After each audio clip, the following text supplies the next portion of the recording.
21 kabanata. Pagkatapos nito, nakita ko ang isang bagong langit at isang bagong lupa. Wala na ang dating langit at lupa. Wala na rin ang dagat. At nakita ko ang banal na lungsod, ang bagong Jerusalem, na bumababa mula sa langit, buhat sa Diyos, gaya ng isang babaeng ikakasal. Gayak na gayak siya sa pagsalubong sa lalaking kanyang mapapangasawa. Narinig ko ang isang malakas na tinig mula sa trono. Ngayon, ang tahanan ng Diyos ay nasa piling na ng mga tao. Mananatili siyang kasama nila at sila'y magiging bayan niya. Makakapiling nilang palagi ang Diyos at siya ang magiging Diyos nila. At papahirin niya ang bawat luha sa kanilang mga mata. Wala nang kamatayan, dalamhati, pag-iyak at sakit, sapagkat lumipas na ang dating mga bagay. Pagkatapos ay sinabi ng nakaupo sa trono, Ngayoy binabago ko na ang lahat ng bagay. at sinabi niya sa akin, Isulat mo, maaasahan at totoo ang mga salitang ito. sinabi pa rin niya sa akin, Naganap na! Ako ang Alpha at ang Omega, ang simula at ang wakas. Ang sino mang nauuhaw ay bibigyan ng tubig na walang bayad na mula sa bukal na nagbibigay buhay. Ito ang makakamtan ng magtatagumpay. At ako'y magiging Diyos niya at siya na may magiging anak ko. Subalit malagim ang kasasapitan ng mga tuwag, ng mga taksil, ng mga nagpapasasa sa kasuklam-suklam na kahalayan, ng mga mamamatay tao, ng mga nakikiapid, ng mga mangkukulam, ng mga sumasamba sa Diyos-Diyusan, at lahat ng sinungaling. Ang magiging bahagi nila'y sa dagat na asupreng nagliliyab. Ito ang pangalawang kamatayan. ang isa sa 7 anghel na may dalang 7 mangkok na puno ng 7 huling salot ay lumapit sa akin. Sabi niya, Halika, at ipapakita ko sa iyo ang babaeng mapapangasawa ng kordero. napasailalim ako sa kapangyarihan ng Espiritu, at ako'y dinala ng anghel sa ibabaw ng isang napakataas na bundok. Ipinakita niya sa akin ang Jerusalem, ang banal na lungsod na bumababa mula sa langit buhat sa Diyos.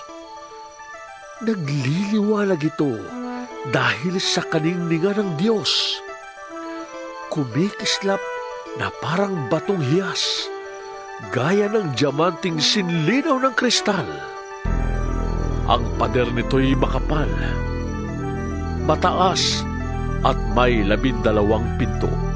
At sa bawat pinto ay may bantay na anghel. Nakasulat sa mga pinto ang pangalan ng 12 lahi ng Israel. May 3 pinto ang bawat panig. 3 sa silangan, 3 sa timog, 3 sa hilaga, at 3 sa kanluran. Ang pader ng lungsod ay may 12 pundasyon, at nakasulat dito ang pangalan ng 12 apostol ng Kordero.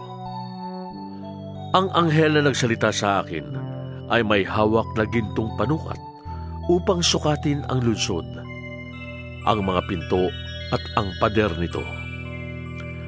Parisukat ang ayos ng lungsod. Kung ano ang haba, ay siya ring luwang. Sinukat ng anghel ang lungsod, at ang lumabas na sukat ng lungsod ay 2,400 kilometro ang haba at ang luwang, gayon din ang taas. Sinukat din niya ang pader, at 66 na metro naman ang taas nito, ayon sa panukat na dala ng anghel. Batong haspe ang pader, at ang lungsod ay lantay na gintong kumikinang na parang kristal. Ang saligan ng pader ay puno ng lahat ng uri ng mahahalagang bato. Haspe ang una, safiro ang ikalawa, kalsedonia ang ikatlo, esmeralda ang ikaapat, onise ang ikalima, cornalina ang ikaanim, krisolito ang ikapito, berilo ang ikawalo, topasyo ang ikasyam, krisopraso ang ikasampu, hasinto ang ika-11 at amatista ang ika-12. Perlas ang 12 pinto. Bawat pinto ay yari sa iisang perlas. Purong ginto ang lansangan ng lungsod at kumikinang na parang kristal. Napansin ko na walang templo sa lungsod, sapagkat ang pinakatemplo doon ay ang Panginoong Diyos na makapangyarihan sa lahat at ang Kordero.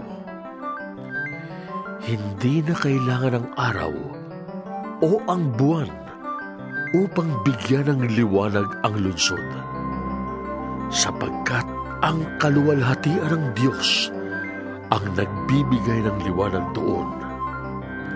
Ang Kordero naman ang siyang ilawan.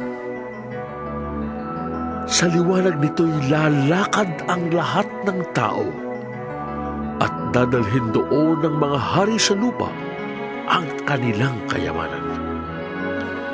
Mananatiling bukas sa buong maghapon ang mga pinto ng lungsod sapagkat hindi nasasapit doon ang gabi.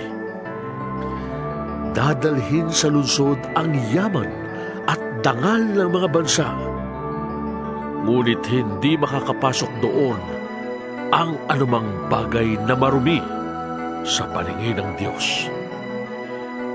Ito'y ang mga gumagawa ng masama at ang mga sinungaling, ang mga tao lamang na ang pangalan ay nakasulat sa aklat ng buhay na iniingatan ng Kordero ang makakapasok sa lungsod.